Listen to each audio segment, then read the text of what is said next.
Olá, eu sou Natália Cuminali e começa agora mais um episódio do podcast Futuro da Saúde. Hoje a gente vai entrar no universo da cirurgia plástica. Vamos falar como essa área se transformou nos últimos anos, não só do ponto de vista tecnológico, com procedimentos capazes de alcançar resultados mais precisos, como também vamos abordar a busca incessante por padrões de beleza que são inspirados no mundo virtual cheio de filtros. Quem está aqui comigo para conversar sobre todas essas questões é o Denis Calazans. Ele é presidente da Sociedade Brasileira de Cirurgia Plástica e cirurgião plástico. Tudo bem, Dr. Denis? Seja muito bem-vindo. Oi, Natália. Muito obrigado pelo convite. Muito honrado por poder estar aqui e trazer um pouco de informação cientificamente correta, até para que as pessoas tenham um entendimento um pouco melhor do que a cirurgia plástica. Existe um certo misticismo em torno da cirurgia plástica e todos acreditam, às vezes, que bisturi de cirurgião plástico é varinha de condão. E nós temos limites para tudo isso.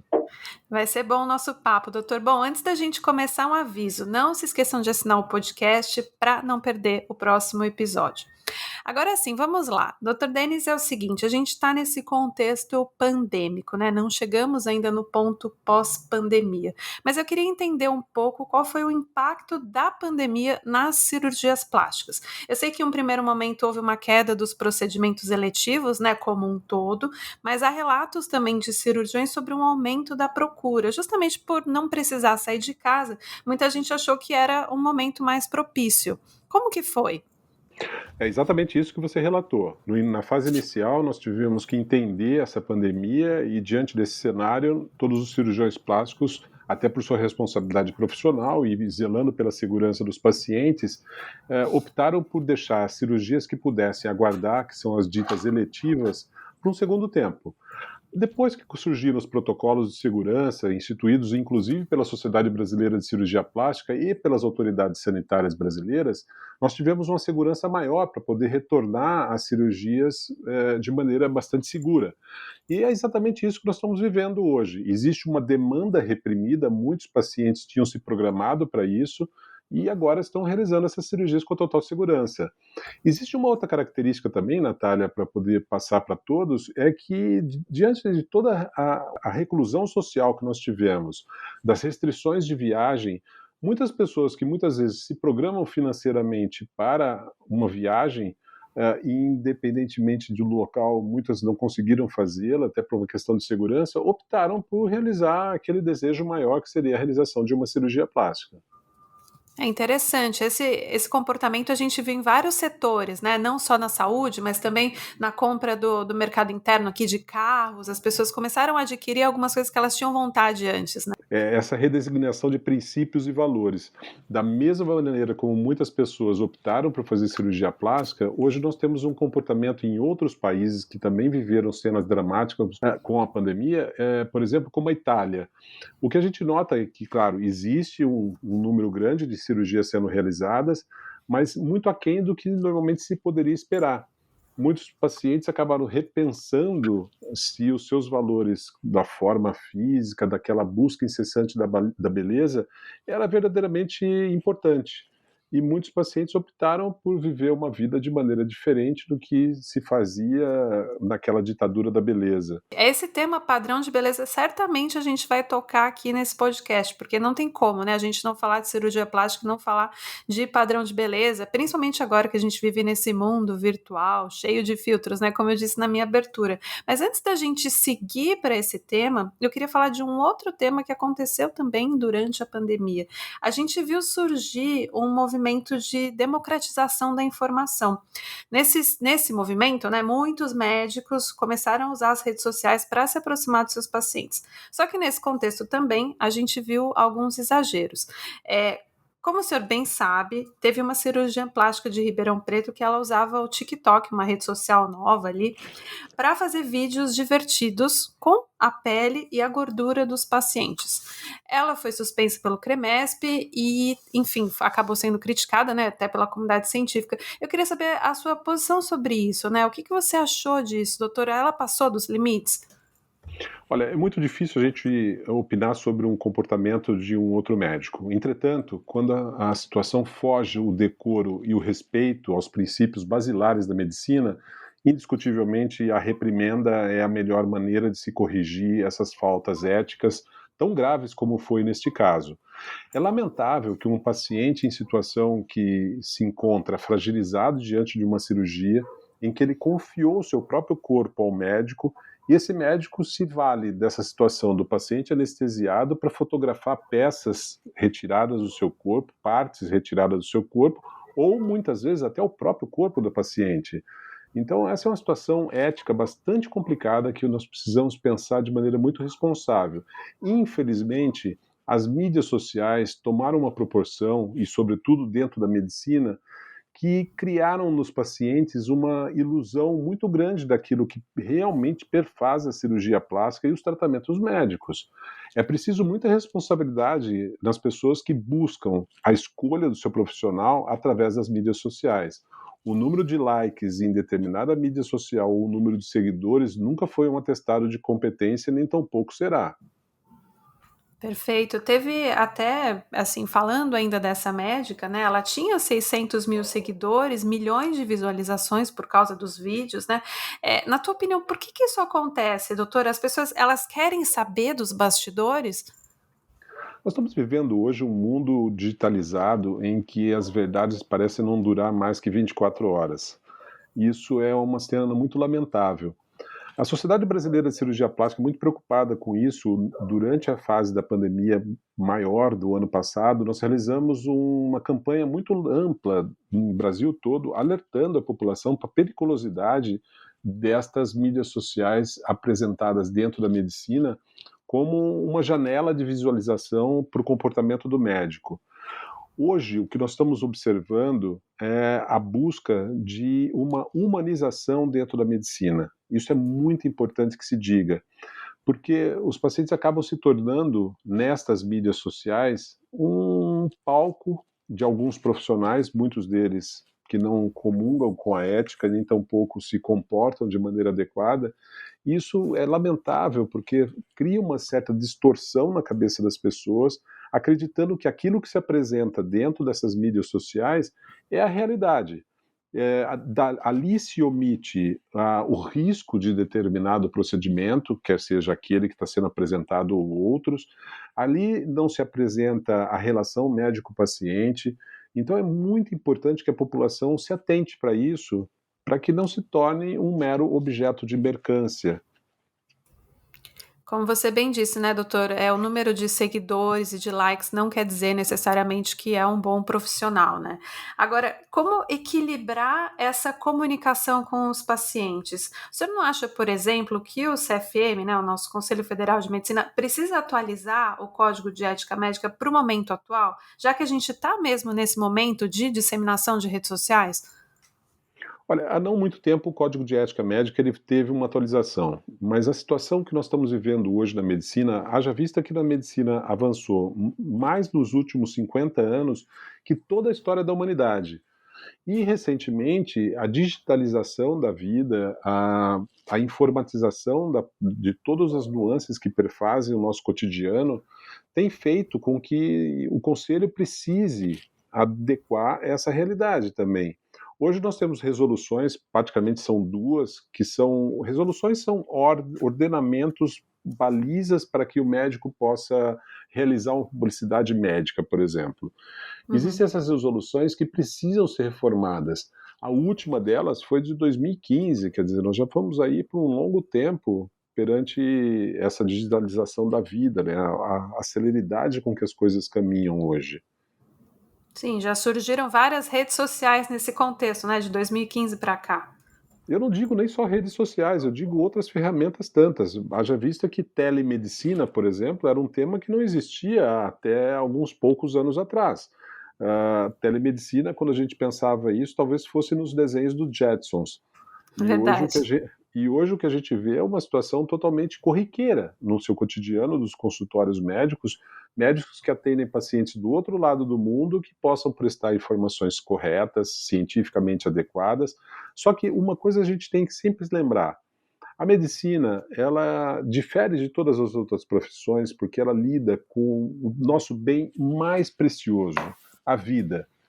E é justamente isso que a gente alerta a população para que nunca se guie por preços na escolha de um profissional, nunca se guie pelo que se vê em mídias sociais, porque muitas vezes aquelas imagens que são vendidas como milagrosas, como resultados fantásticos de determinados profissionais, têm uma manipulação muito grande através de programas de computador que possam trazer ali a perfeição ou próximo da perfeição. E quando aquilo não acontece, a frustração vem, né?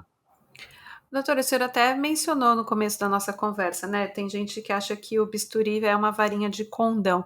O senhor já atendeu pacientes que elas queriam ficar igual, ou eles, né, gostariam de ficar igual a alguma celebridade? O que tem que ser feito nesses casos, né? Às vezes a pessoa chega com essa imagem e fala, eu quero ser assim. Olha, a cirurgia plástica, ela é uma especialidade médica. E como como tudo dentro da medicina, ela pende de um diagnóstico, ela pende de uma boa relação médico-paciente e a realização de um determinado tratamento e a compreensão do paciente para tudo aquilo que perfaz esse tratamento. Então não se deve pensar a cirurgia plástica como um modismo. Ela não é um corte de cabelo, não é uma compra de uma roupa. E isso tudo é que perfaz essa delicadeza que nós temos que pensar quando nós falamos em cirurgia plástica. E, doutor Denis, mas a gente quando pensa no mundo virtual, por exemplo, hoje quando a gente usa o Instagram, tem filtros que mudam completamente a nossa imagem. Às vezes não é nem completamente, é só um pouquinho, mas ela faz algumas coisas com o objetivo de embelezar. Então, afina o nariz, aumenta a boca, dá um tom um pouco mais bronzeado na pele. Esses filtros, né, que as pessoas hoje usam o tempo todo, eu também uso, inclusive, filtro no Instagram na hora de me comunicar, eles podem causar algum tipo de distorção? Muito, muito. Não são raras as vezes em que pacientes, como na pergunta anterior, quando você me falou de pacientes que queiram se parecer com personalidades, não são raras as vezes que nós deparamos com pacientes no consultório com fotografia de uma revista. Olha, doutor, eu queria que minha mama ficasse desse jeito, ou, doutor, eu gostaria que o meu nariz fosse exatamente como esse. Existem particularidades na beleza, na interpretação da beleza, que nós temos que pensar tudo como se fosse um conjunto. Existem, por exemplo, se nós pegarmos o segmento facial e destacarmos o nariz, se nós pensarmos o nariz como uma peça isolada da face, ele vai trazer para o paciente muitas vezes uma distorção. E se nós pegarmos aquele nariz que foi trazido até nós por uma fotografia de um artista, por exemplo, se a gente tirar aquela fotografia e colocar aquele nariz daquela fotografia e colocar nesse paciente, certamente o conjunto de todos os traços faciais não vai deixar aquilo ficar tão nobre assim, ficar tão belo assim. Então, essa particularidade que nós temos que perceber nos pacientes. Pacientes que têm expectativa aumentada, além daquilo que a técnica cirúrgica pode oferecer, ou a capacidade profissional pode oferecer, e não são só esses detalhes que colocam limites na obtenção de um bom resultado. Muitos também são pelas próprias limitações anatômicas de cada paciente. E é muito importante que se pense isso. E aí tem que ser num papo mesmo, junto com o médico, o paciente chega com aquela demanda, olha, doutor, quero ficar igual o filtro, e aí o médico tem que colocar um pouco ali ele dentro da realidade, é isso? E o paciente está trazendo para nós um sonho, uma expectativa bastante grande, e essa expectativa tem que ser atendida mediante uma realidade, senão aquilo vira uma ilusão ou, eventualmente, um pesadelo. Entender que tudo aquilo que o médico pode passar de informação científica para ele e ele, dentro daquelas informações todas, poder elaborar o que é compreensível para ele. Ou, eventualmente, o paciente que vai para a sala de cirurgia com uma decisão assodada. Eu não gosto muito daqueles pacientes que chegam para a gente e falam, doutor, olha, eu quero operar essa semana de qualquer jeito. Acontece isso. Acontece com muita frequência e a gente precisa ter a maturidade de levar ao paciente essa compreensão de tudo aquilo que ele está querendo realizar. Explicar para ele como é esse procedimento, quais são os riscos que envolvem esse procedimento, como vai ser o pós-operatório dele, quanto tempo ele pode aguardar um resultado dessa cirurgia, porque a cirurgia plástica não é um corte de cabelo, que você entrou, sentou, cortou, pronto, está do jeito que eu gostaria. A cirurgia plástica tem períodos de edema, de inchaço, período de recuperação, período de maturação das cicatrizes, que seria o clareamento das cicatrizes, a acomodação da forma. Tudo isso perfaz uma cirurgia plástica que traz aí um bom resultado. Não é algo que você faz por impulso, né? Eu queria ouvir um pouco da sua percepção, doutor, sobre a nova geração. A gente aqui falando desse contexto de mídia social, de filtro do Instagram, o senhor acha que essa nova geração, por estar mais exposta aos filtros, tem um outro tipo de desejo, um outro tipo de padrão de beleza? Porque antigamente era realmente, você se comparava com as celebridades nas revistas, né?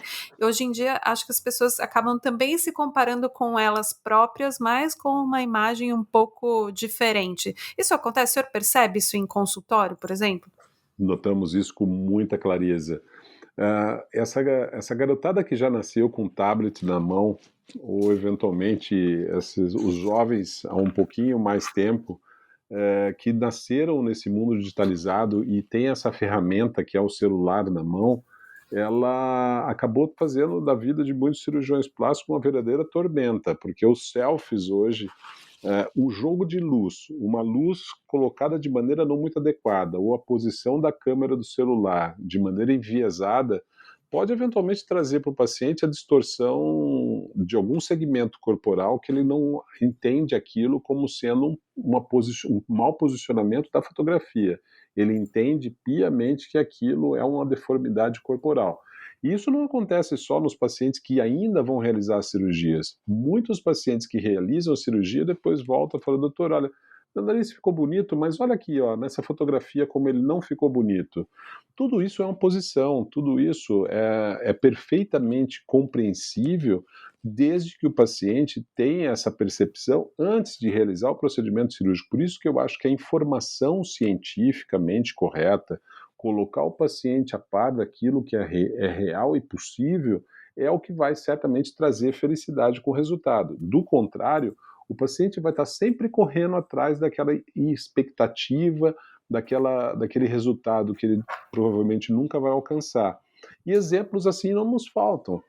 Quantas não são as celebridades que se sujeitaram a tantas e tantas cirurgias que deformaram um segmento corporal e se tornaram alguma coisa quase que tangenciando o bizarro.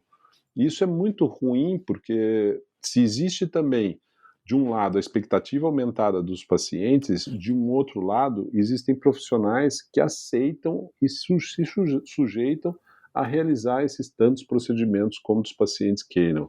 Era isso que eu ia te perguntar, doutor. Falta responsabilidade do médico? Porque uma coisa é o paciente não ter a noção e desejar ser diferente. Agora, o médico que vai fazendo isso, né, seguindo, sem explicar risco, benefício, sem dizer o que pode acontecer depois de um procedimento, ele também tem uma responsabilidade, né?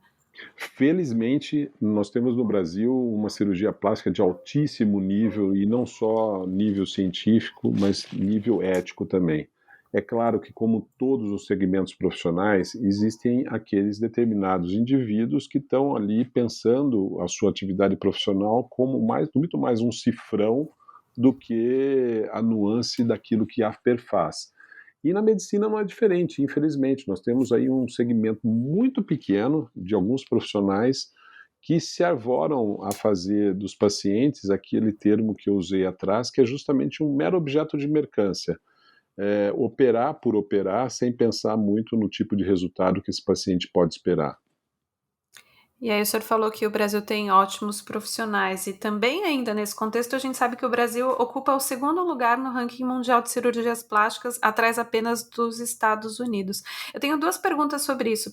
Qual seria a explicação para isso? E a segunda é qual que é o procedimento mais realizado? Olha, a explicação para isso é porque, claro, os Estados Unidos hoje, demograficamente, é um país muito mais populoso do que o Brasil. O Brasil segue esta esteira de ranking aí, que a gente possa dizer, do número de realização de cirurgias plásticas, porque nós somos um país tropical. Tem-se, infelizmente, colocado no Brasil uma exploração do corpo como forma física, boa forma física, até por conta do nosso litoral, que é imensamente grande, e as pessoas, quando se apresentam na praia ou se apresentam na piscina, querem se apresentar muitíssimo bem. E isso não é um padrão de beleza que deve ser valorizado, posto que existem pessoas que são extremamente felizes, independentemente da sua forma física. E no Brasil, o que nós observamos é, pela excelência e o número de cirurgiões, essas cirurgias se tornaram mais acessíveis. Então, as pessoas realizam com maior frequência. Hoje no Brasil nós estamos realizando as cirurgias mamárias, que são talvez as primeiras em termos de ranking, quer sejam as cirurgias redutoras ou as cirurgias de adequação da forma mamária, ou muitas vezes a cirurgia de implantes mamários, né?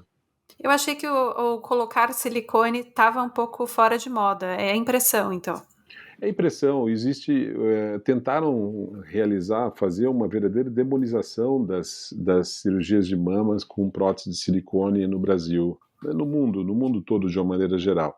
É claro que estudos científicos estão sendo realizados, mas é importante que se frise que os implantes mamários, eles são dispositivos médicos extremamente seguros e muito confiáveis e muito importantes, não só na cirurgia plástica estética, como na cirurgia reconstrutora.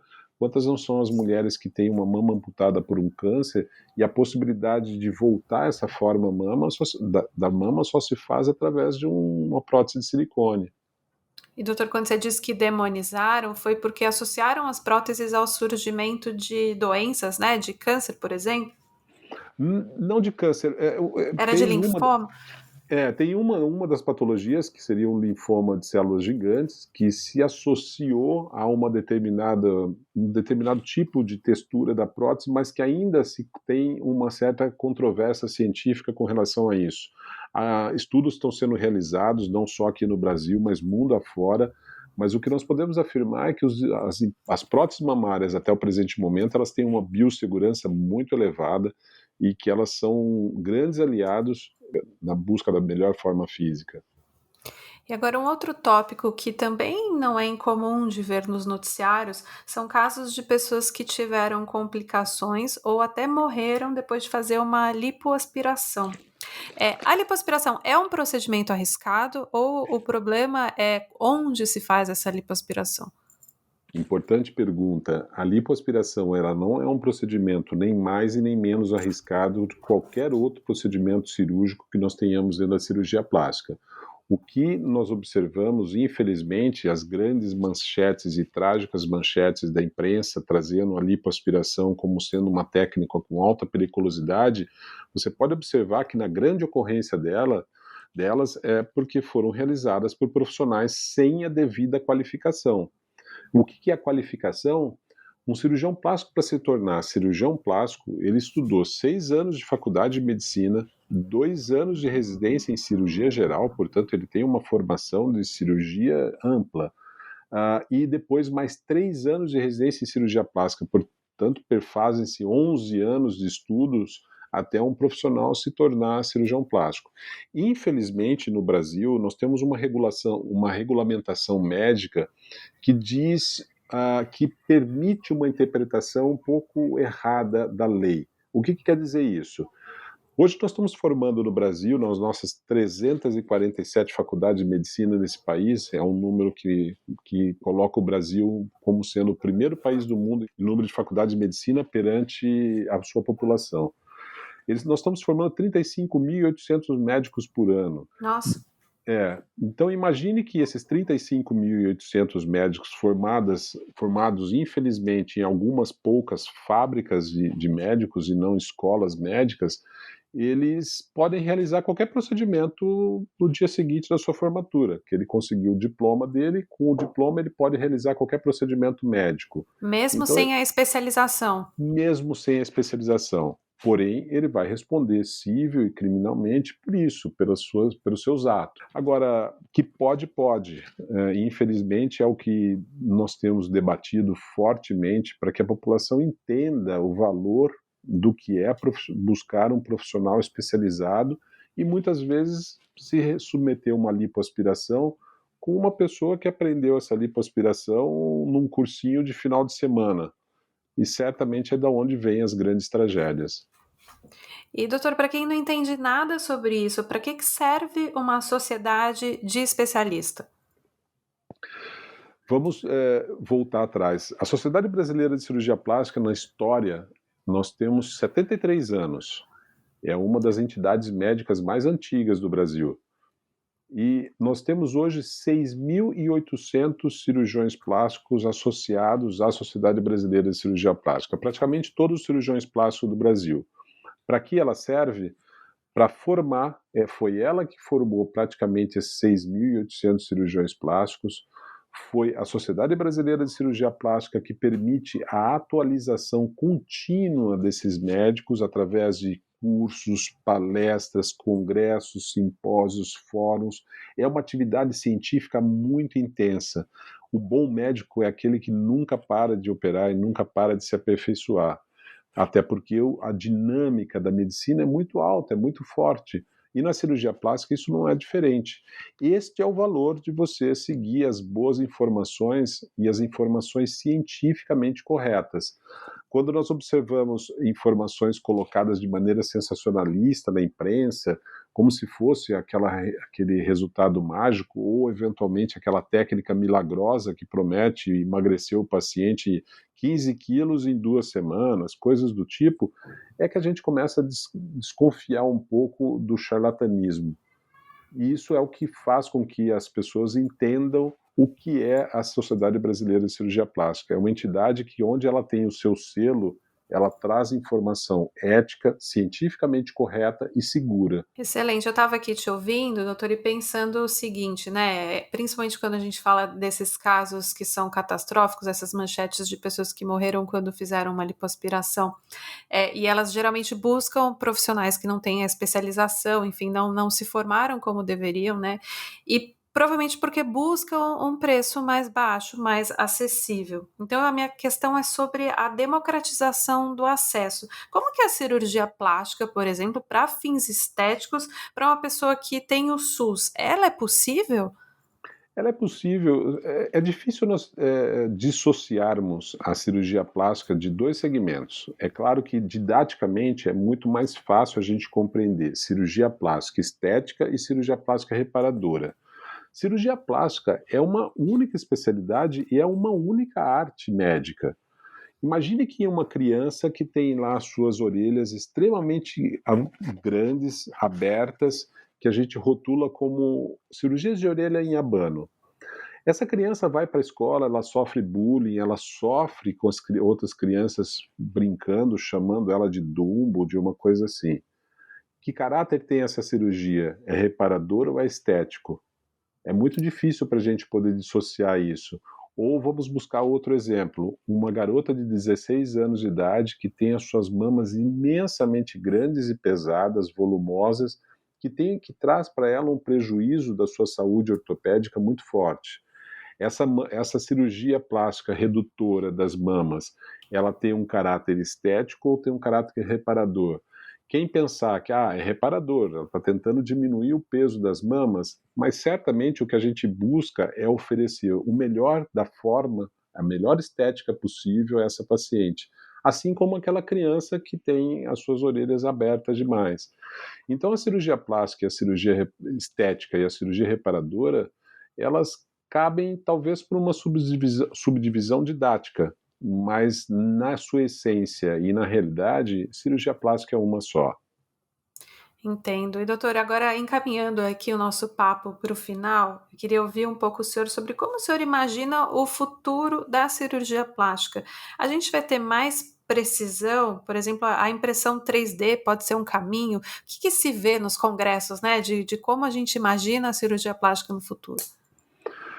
Olha, nós já temos alguns segmentos dizendo que a inteligência artificial vai ser um grande aliado na cirurgia plástica. Nós já temos as impressões 3D trazendo um certo aprimoramento das técnicas cirúrgicas.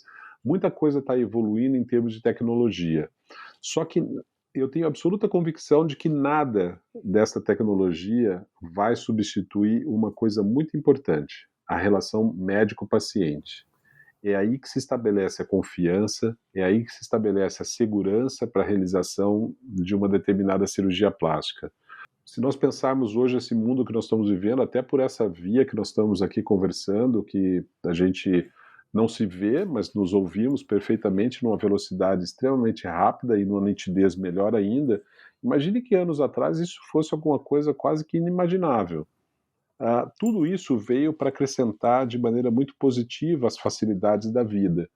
Porém, eu acho que nada vai substituir o afeto, nada vai substituir a boa relação médico-paciente, aquela relação de confiança plena em que a gente consiga entender as limitações de uma cirurgia plástica, a compreensão daquilo que pode ser oferecido de um determinado tratamento. Certa vez eu ouvi que o Wi-Fi é muito importante, necessário, em todos os locais hoje, é a primeira coisa que as pessoas buscam. Mas se nós estivermos numa UTI, talvez o sinal do Wi-Fi pouco valor vai ter. O que vai ser mais importante para nós vai ser a proximidade de um médico, alguém da área de saúde, que possa nos trazer conforto, segurança e um pouco mais de afeto. Sem dúvida. E pensando agora em sociedade, eu te perguntei como seria o futuro da cirurgia plástica e o futuro da sociedade. A senhora acha que a gente vai seguir essa tendência de ter pessoas parecidas atrás de um mesmo padrão? Ou a gente vai ter, de fato, a valorização das diferenças? A minha impressão é que a gente está indo por esse segundo caminho. Eu tenho a mesma convicção, Natália, que nós estamos caminhando por esse segundo caminho. As pessoas, elas buscam conviver dentro da sua tribo, dentro do seu grupo de convívio, mas nada vai poder substituir aquilo que a gente pensa no nosso individualismo, na nossa forma, na nossa personificação daquilo tudo que perfaz um tratamento estético, por exemplo. E cito um exemplo raso aqui para a gente poder imaginar. Um termo que foi colocado nos últimos tempos e que tem sido abusado e de maneira totalmente equivocada, que é a harmonização facial. Quantas situações que beirassem até a bizarrice não vimos pelo abuso dessas formas, da busca incessante de uma forma facial que seria o padrão ideal, mandíbulas quadradas para os homens, ou as mulheres com o rosto mais afinado. Tudo isso é muito bom, eu acho que ele veio acrescentar, mas tudo aquilo que é demais e o abuso é o que perfaz esse desequilíbrio daquilo que a gente pensa num tratamento médico. É uma harmonização que não harmoniza nada, né, doutor? Acaba virando quase que uma demonização, né? Doutor, infelizmente a gente está chegando ao fim do episódio. Eu queria agradecer muito, muito pela conversa. Eu que tenho que agradecer, Natália, a todos que nos ouvem. Estou muito feliz em poder trazer um pouco mais de informação e nesse bate-papo tão gostoso que foi aqui. E que as pessoas que busquem a cirurgia plástica, quando buscarem, procurem profissionais qualificados, portadores de título de especialistas pela Sociedade Brasileira de Cirurgia Plástica. Onde conseguir isso? No www.cirurgiaplastica.org.br é o site da sociedade que vai poder trazer todas essas informações de médicos, a capacitação desses médicos, a qualificação deles, ali todas as pessoas vão poder facilmente encontrá-los.